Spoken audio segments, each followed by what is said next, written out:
Assalamualaikum warahmatullahi wabarakatuh. Hello guys, welcome back on my YouTube channel. In this opportunity, I would like to tell you about a social perspective in teaching the short story. It is one of the material in English literature in my semester, in the fourth semester. First, let me introduce myself to you. My name is Lisa Febiana. I'm from group 4 from PBI 2018. Before I explain this material, I would like to tell you to stay at home so you can stay safe and stay healthy. A social perspective. In adopting a social perspective, students focus on stories as a social acts and involving social purpose or motives within a social context. So in a social perspective, it is a social ways how the students understand the whole story by the social perspective, such as culture, traditions, and so on.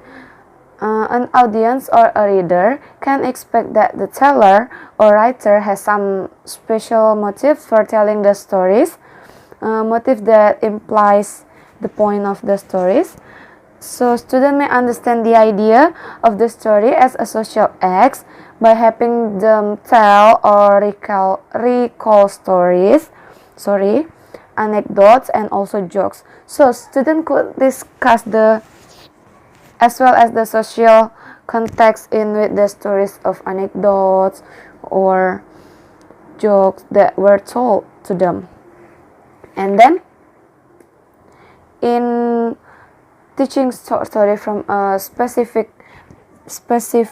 perspective also have four. It is divided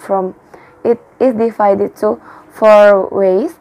The first one is conveying self through the stories. Audience and readers make the inference about the selves conveyed in stories by applying their knowledge of language and also the social traits.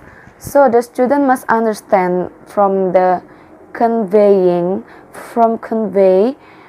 the stories by applying their knowledge of language in a social.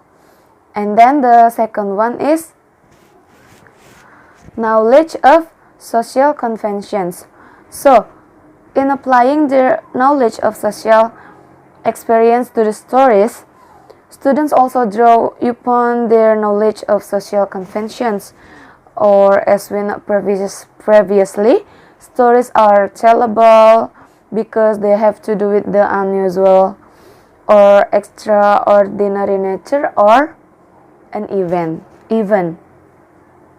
This unusualness often stems from someone doing something deemed to be socially inappropriate, abnormal, or unconventional.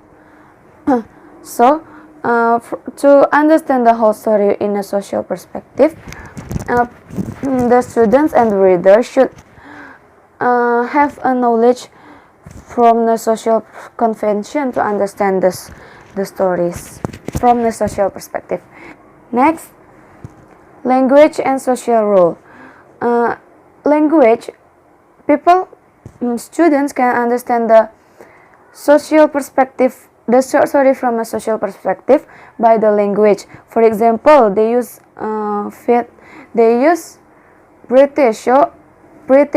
So the students understand that the story is from England, or the language is from Thailand. So the students maybe can understand the whole stories is use the Thailand language, or one of the characters suddenly speak in another language, for example Indonesian. So we can know that one character is Indonesian, right? So and a social role. For a social role, students need some understanding of how differences in language convey social roles or imply imply social relationships. Social role, it looks like a tradition in social. We have another, we have we have our role in our social, in our region. So from that social role, we understand from where the story is come. And the last one is using social judgments to infer story themes. Using social judgments. Using social judgments is students use their social knowledge and their social judgment to infer the story themes. So to find the themes of the story, student have to use their social judgment and also their social knowledge to understand, to find the theme of the stories. Okay, I think that's all from me. Thank you very much for your great attention, and I'm so sorry if I've made so many mistakes. Wassalamualaikum warahmatullahi wabarakatuh.